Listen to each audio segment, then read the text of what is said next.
প্রিয় দেশ এবং দেশের বাইরে যে সকল ভাই বোন বন্ধুগণ ফেসবুক ইউটিউব ব্যবহার করেন তাদের উদ্দেশ্যে আজকে একটা মজার ঘটনা বলবো। সেই মজার ঘটনাটা হলো 2024-25 সাল থেকে বাংলাদেশের রাজনীতিতে আমরা নতুন কিছু শব্দ শুনতে পাই। নতুন শব্দ বলা ভুল হবে, আমার কাছে নতুন, যেমন শাটডাউন, ব্লকেট, পিআর। আজকে একটু পিআর নিয়ে কথা বলি। একটা মজার ঘটনা, চায়ের দোকানে বসে চা পান করছি, 25-30 জন মানুষ বসে আছে। এর মধ্যে একটি রাজনৈতিক দলের ওয়ার্ডের একটা নেতা এসে চায়ের অর্ডার দিয়ে বলল, ভাই সকল, আমি আপনাদের সামনে একটু কথা বলবো। সবাই সমসুরে বললাম, হ্যাঁ বলেন। বলছে, আমাদের দল ঘোষণা দিয়েছে কিআর পদ্ধতিতে নির্বাচন হবে, কিআরে ভোট দিতে হবে। কথাটা আমার কানে আসাতে আমি বললাম, ভাই এটা কিআর না, এটা পিআর। কিআর না, পিআর। লোকটা চুপ হয়ে গেল। আবার আমি জিজ্ঞেস করলাম যে, ভাই পিআর মানেটা কি? পিআর পদ্ধতিটা কি? কোন পদ্ধতিতে ভোট হবে? পিআরের পদ্ধতিটা কি একটু বোঝান দিন। লোকটা একেবারেই চুপ হয়ে গেল। আমি আবার জিজ্ঞেস করলাম যে, ভাই আমি কি অবাস্তব কোনো প্রশ্ন করে ফেলেছি?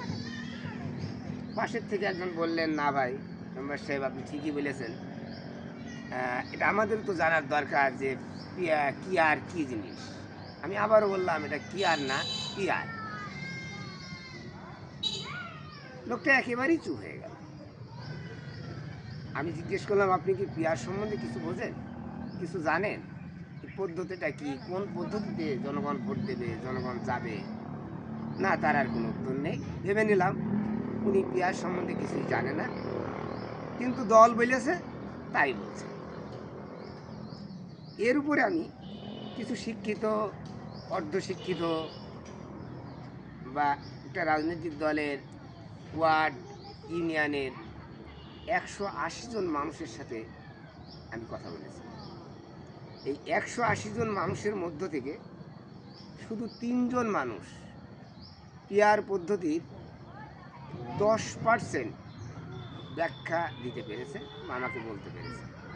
আর 177 জন মানুষ পিআর কি তারা বোঝে না, পিআর কি তারা জানে না, কোন পদ্ধতি কিভাবে ভোট হবে কিছুই তারা জানে না।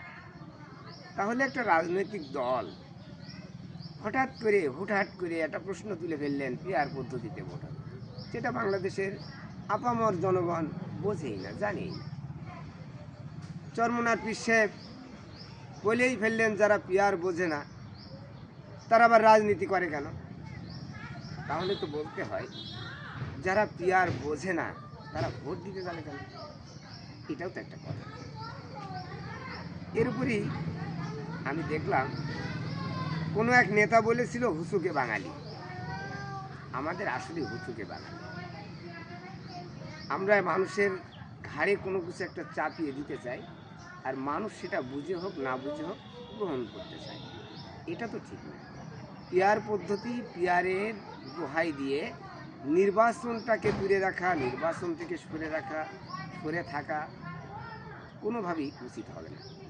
আসুন, আগামী জাতীয় সংসদ নির্বাচনে সবাই অংশগ্রহণ করেন,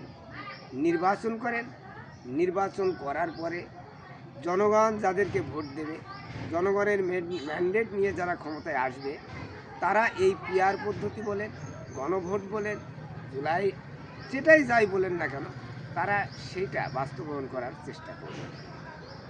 নির্বাচনকে দূরে রেখে এগুলা করা ঠিক হবে না। কারণ একটা দেশ চলতে হলে নির্বাচিত সরকারের প্রয়োজন। দেশের বর্তমান যে অবস্থা, এই অবস্থার থেকে পরিত্রাণ পেতে হলে একটা নির্বাচিত সরকারের দরকার। আর অবশ্যই সেটা আমরা কামনা করি। আগামী 26 সালের নির্বাচন যেন সুষ্ঠু হয়, সুন্দর হয়, জনগণ যেন স্বতঃস্ফূর্তভাবে ভোট কেন্দ্রে গিয়ে ভোট দিতে পারে, তার নিজের পছন্দর প্রার্থীকে যেন সে বিজয় করতে পারে, বা বিজয়ী করার আশা করতে পারে। আমরা এমন একটা নির্বাচন চাই যে নির্বাচনে সবার জন্য সমান মাঠ থাকবে, সমান ফিল্ড থাকবে, সমান আইন শৃঙ্খলা থাকবে। সবাই মিলেমিশে একটা সুন্দর, সুষ্ঠু, শান্তিপূর্ণ নির্বাচন সরকার এবং জনগণ মিলে দিতে হবে। যে ভোটে যারা নির্বাচিত হয়ে আসবে তারা সরকার গঠন করবে, তারা এই দেশ চালাবে, সুন্দর চালাবে, সুষ্ঠুভাবে চালাবে এবং তাদের হাত দিয়েই অনেক আইন কানুন, নিয়ম কানুন পরিবর্তন হবে। এটাই আমরা আশা করি। সেই আশাতেই বাংলাদেশের সমস্ত জনগণের আশা আকাঙ্ক্ষার প্রতিফলন ঘটুক, একটা সুন্দর নির্বাচন হোক, সেই আশাবাদী ব্যক্ত রেখে আজকের মতো এই এপিসোড শেষ করছি। খুদা হাফেজ। বাংলাদেশ জিন্দাবাদ। আসসালামু আলাইকুম।